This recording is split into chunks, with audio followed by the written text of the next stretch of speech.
Hidden inside almost every electric car on the road today is a manufacturing secret that the battery industry would rather not talk about. And it has been quietly hiding in plain sight for 3 decades. To understand why it matters, you have to look at how a battery electrode is actually built, because the process is far stranger than most people ever imagine. It starts with a fine metal powder, and that powder has to be turned into a smooth, paintable paste before it can go anywhere near a finished cell. To do that, engineers mix it into a liquid using a chemical solvent called NMP, and this single ingredient is where the trouble begins. NMP is not some harmless kitchen liquid. It is an expensive, hazardous substance that requires special permits just to be stored safely on a factory site. And here is the strange part that almost nobody outside the industry knows. This liquid was never meant to end up inside the battery at all. Think about that for a moment, because it sounds almost absurd once you say it out loud. An enormous amount of money, energy, and careful engineering goes into adding a dangerous liquid to the powder. And then, an equally enormous effort goes into removing that exact same liquid before the battery is finished. The solvent is nothing more than a temporary carrier, a way to make the metal powder spreadable, like water mixed into flour to make a paste. Once that wet paste is spread onto a thin sheet of metal foil, the liquid has done its only job, and from that point forward, it becomes a problem that has to be dealt with. The entire point of the next stage is to get rid of something that should arguably never have been added in the first place. That contradiction sits at the very heart of how batteries have been made since the beginning. So how exactly does a factory remove all of that liquid from a paste that has been spread across sheets of foil moving continuously through the line? Not in a household oven, and not in anything you could picture in a normal workshop. The wet foil is fed into a drying tunnel, a long corridor of relentless industrial heat that stretches roughly 100 meters from end to end. To put that into perspective, that is about the length of an entire football field, filled from wall to wall with nothing but ovens.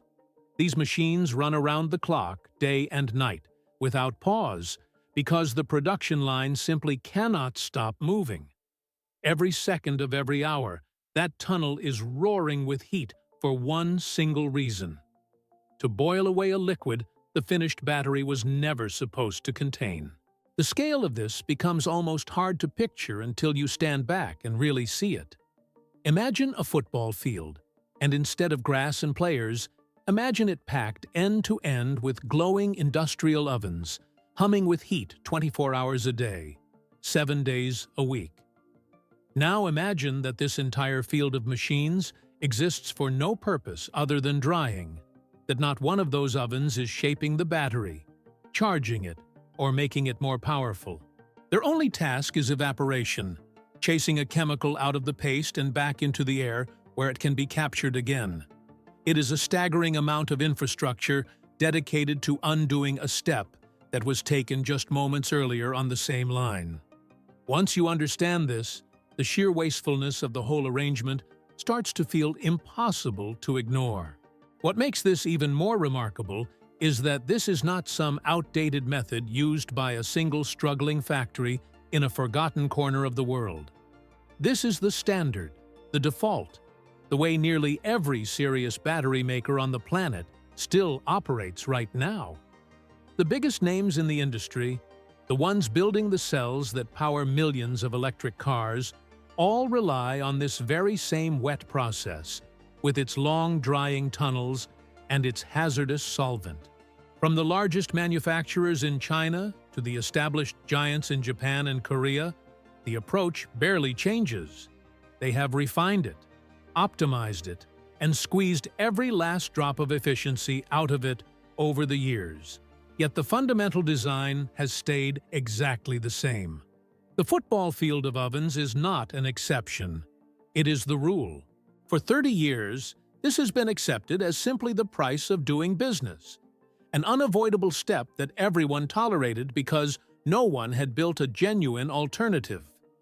Battery engineers have long known that the drying process is slow, energy-hungry, and expensive, and they have known that the solvent brings real risks and real costs along with it. Yet the industry kept moving forward with it anyway, treating that 100-meter tunnel as a permanent fixture of any battery plant blueprint. It was baked into the assumptions of the entire field, so deeply embedded that most people never even questioned whether it needed to exist. The idea that a battery could be built without any liquid at all seemed, for the longest time, like wishful thinking rather than a serious engineering path. And that quiet acceptance is precisely what set the stage for everything that follows. Behind that quiet acceptance lies a number so large it reshapes how you think about the entire cost of an electric car. And it points straight back to that 100-meter drying tunnel. When engineers measure where the energy actually goes inside a battery factory, the assumption is usually that the heavy machinery, the robotic arms, or the endless assembly lines must be the biggest consumers. The reality is far more surprising than that. The drying oven alone can devour as much as 70% of a gigafactory's entire energy bill, swallowing a share so large that everything else in the building looks almost trivial by comparison. 70 cents out of every single dollar spent on power inside that factory goes not toward building the battery, but toward boiling a liquid out of it. That is the true weight of a step most people never even knew existed. It becomes even harder to accept once you realize what all that energy is actually accomplishing, which is essentially nothing that ends up in the final product. The robots that stack and weld the cells, the lighting that fills the enormous halls, the conveyor systems that move parts from station to station, all of them combined use only a fraction of what the drying tunnel consumes on its own. This is not a minor inefficiency hiding at the edge of the operation. It is the single largest drain on the entire plant, and it exists purely to reverse a decision made moments earlier on the line. Every kilowatt poured into that oven is a kilowatt spent undoing the addition of a solvent that was never wanted in the finished cell.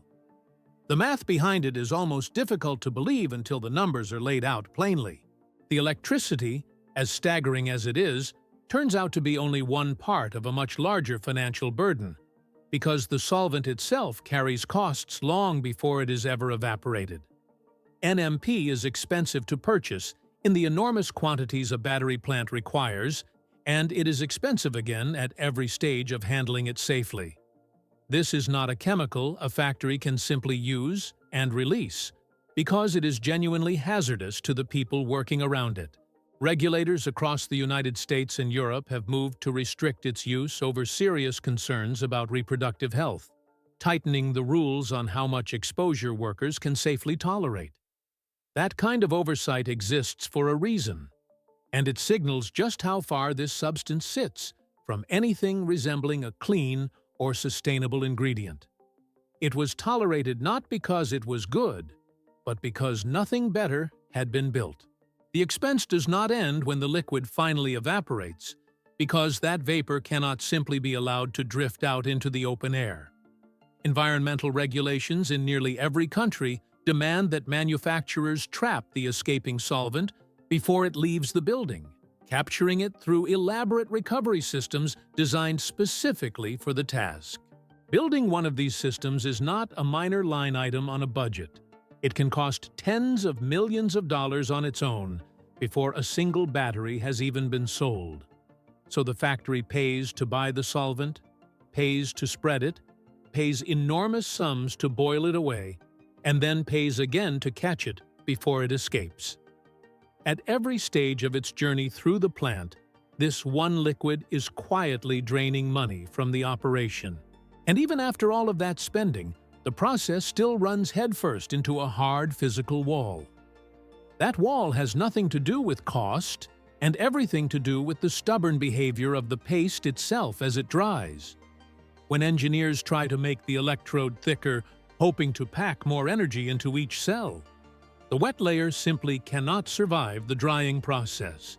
A thicker coat of paste cracks apart the moment the liquid leaves it, splitting and flaking like mud drying under a harsh sun, until the whole layer is ruined.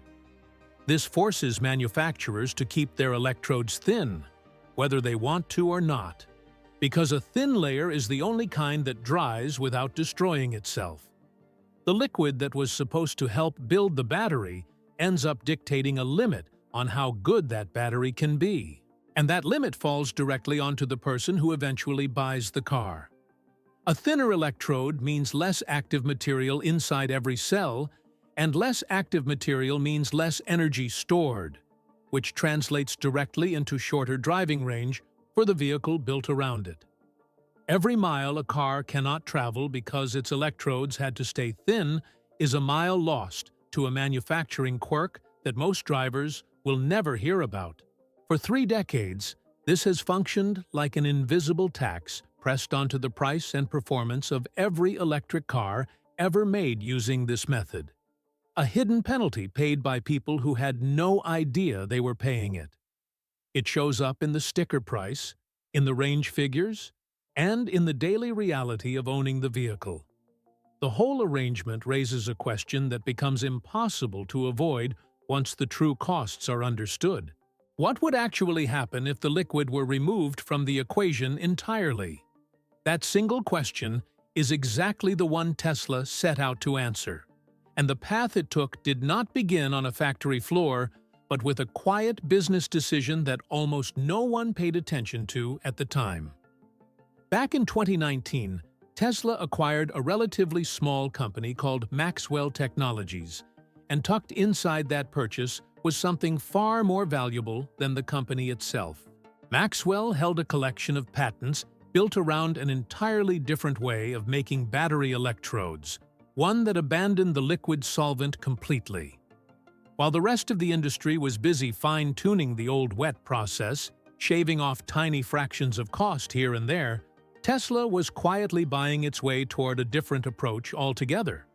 The move barely registered as news, treated as a minor footnote rather than the foundation of a manufacturing shift. Yet, that overlooked acquisition is precisely what would later roll through the production lines in Texas. The idea Tesla purchased was deceptively simple to describe and enormously difficult to perfect, which is why it took years of patient engineering to turn it into something real. The goal was to build an electrode with no liquid involved at any stage, no solvent, no wet paste, and therefore no need for that endless drying tunnel at all. Removing the liquid sounds almost too obvious, the kind of thing anyone might suggest. But the entire challenge lay in making the dry powder hold together without the paste that had always bound it. For decades, the liquid had served as the glue that made everything spreadable and stable. So taking it away meant finding a completely new way to keep the powder in place. That is the problem those Maxwell patents were designed to solve. And it is the problem Tesla spent years quietly refining behind closed doors. What emerged from that work looks nothing like the process the industry had relied on. In this new method, the dry active powder is blended directly with a binding agent called PTFE, a material from the same family used to make the non-stick coating on ordinary cookware. Here, though, that material does something far more clever than keeping food from sticking to a pan. Under the right conditions, the PTFE is stretched out into microscopic fibers, incredibly thin strands that weave through the powder and hold every particle in place. Picture an invisible spiderweb spun throughout the material, its countless tiny threads gripping the powder together into a single connected mass. This fibrous web replaces the job that the liquid solvent used to do, providing structure and cohesion without a single drop of anything wet. The binding happens through physics and material science rather than through a paste that later has to be dried away. Once the powder is held together by that web of fibers, the next step turns it into something a battery can actually use, and it happens through pressure rather than heat. The dry mixture is fed between a pair of heavy rollers called calendaring rolls. machines that press down with enormous force as the material passes through the narrow gap between them. Under that intense pressure, the loose, fiber-bound powder is squeezed and compacted into a thin, continuous film that can support its own weight without any backing to hold it up. There is no weighting, no evaporation, and no long tunnel of ovens roaring in the background, because there is simply nothing to dry. The film emerges ready, formed entirely through compression in a fraction of the space the old method demanded. What used to take a football field of heat now happens in the tight squeeze between two rollers. The contrast between the two approaches is almost startling once they are placed side by side, because so much of the old process simply vanishes. Gone is the hazardous solvent that required permits and careful handling, and gone with it are the health risks that came from working around it every day. Gone is the wet paste that cracked whenever engineers tried to make it thicker, and gone is the 100-meter drying tunnel that consumed the lion's share of the factory's power. Gone, too, is the elaborate and costly system built solely to capture escaping vapor, because there is no vapor left to capture in the first place. An entire chain of expensive, energy-hungry, and hazardous steps collapses down into a clean sequence of blending, fiber forming, and pressing. The process does not just improve on the old way, it removes the very steps that made the old way so wasteful. This is not a concept sketched out on a whiteboard or promised for some distant future, but a working method already running through Tesla's facilities in Texas today. The years of engineering that followed the Maxwell acquisition were spent turning a promising patent into a process capable of running at real production speed. And that work is what now sits on the factory floor. Taking the liquid out of the equation changes far more than a single step in the sequence, because that one drying oven was tied to so much of the cost, the energy, and the physical size of the entire plant. Pull that oven out, and the whole arithmetic of building a battery begins to shift in ways that ripple across the whole operation. The savings do not stay confined to one corner of the process. They spread outward through everything the factory does. And when those changes are actually measured, the scale of what disappears becomes almost hard to comprehend. The moment that drying oven is pulled out of the process, the factory itself begins to shrink in ways that go far beyond simply clearing some empty floor space. By Tesla's own manufacturing model, removing the wet coating and its enormous tunnel reduces the physical footprint of that entire section of the line by roughly 10 times. An area that once demanded the length of a football field can collapse into a fraction of that space, freeing up room that no longer needs to be built, heated, or maintained. That reduction is not just about convenience. It changes what a battery plant even needs to be. Less space means less construction, less land, and less of everything that goes into raising a massive industrial building. The savings begin the moment the blueprint is drawn, long before a single cell is ever produced. Alongside that shrinking footprint comes a drop in energy use that is just as dramatic, because the oven was never a minor consumer of power. Eliminating that drying stage cuts the energy required for it by close to 70%, erasing the single largest draw the old process placed on the factory's electricity supply. To grasp what that means at scale, it helps to project it across the kind of production Tesla is aiming for over the long term. The target is a full terawatt-hour of battery output every single year, an almost unimaginable volume of cells. When the energy savings are applied across that entire output, the model points toward something close to 10.5 terawatt-hours saved annually.